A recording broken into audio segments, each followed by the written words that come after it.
Setiap doa bisa mustajab, seperti kisahnya Imam Ahmad ibnu Hanbal yang tiba-tiba kepingin pergi ke sebuah desa. Ada yang meriwayatkan desanya Basrah, tiba-tiba pengen pergi ke Basrah dari Baghdad, pengen pergi ke Basrah, tapi nggak tahu untuk apa, hanya ada dorongan. Sampai di desa itu beliau sholat isya. Selesai sholat isya, zaman dulu yang namanya ulama besar dikenal, namanya kemana-mana, orang kenal siapa Imam Ahmad ibnu Hanbal. Tapi kan sarana tidak seperti kita sekarang. Dulu nggak ada majalah, nggak ada internet.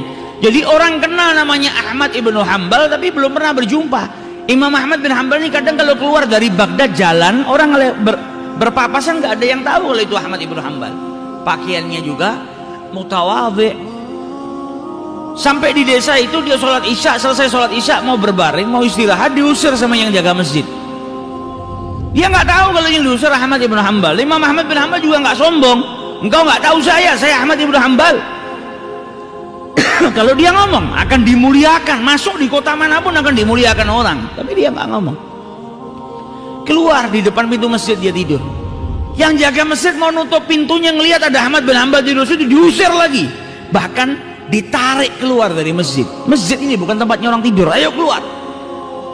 Imam Ahmad bin Hanbal bilang, saya ini musafir, nggak punya kenalan di sini, nggak kenal siapa-siapa, nggak, keluar dari sini, ditarik sampai ke jalan. Di sebelah masjid ada makhbas, toko roti.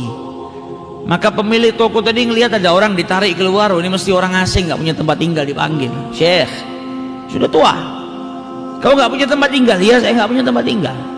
Kalau kau mau menginaplah di toko roti saya ini, tapi tempatnya ya seadanya. Dia bilang, alhamdulillah, nggak apa-apa. Sampai pagi saya mau istirahat di sini, setelah itu saya mau kembali. Dipersilahkan. Imam Ahmad bin Hanbal duduk, yang punya toko roti neruskan pekerjaan yang ngadon roti.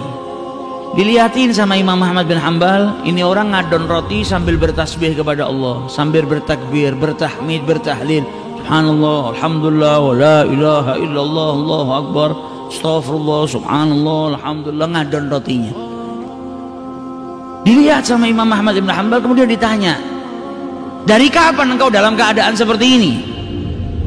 Maka dijawab sama tukang roti tadi, ayyuhal, keadaan apa yang kau maksud?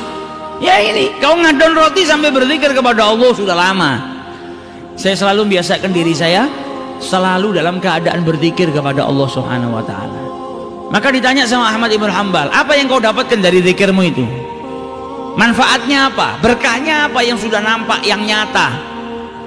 Kata si pembuat roti tadi, tidak ada satu doa pun yang aku panjatkan kepada Allah kecuali diijabahi sama Allah. Kaget Imam Ahmad bin Hanbal. Ma da'auta syai'an illa ajabakallah. Tidak ada satu doa pun yang kau panjatkan kecuali diijabahi sama Allah. Iya, setiap saya berdoa diijabahi sama Allah. Hanya ada satu doa yang saya masih menunggu untuk diijabahi sama Allah Ta'ala. Apa itu? Saya ingin diperjumpakan dengan Ahmad ibnu Hanbal oleh Allah Subhanahu wa Ta'ala. Namun sampai hari ini belum. Bukan tidak, tapi belum.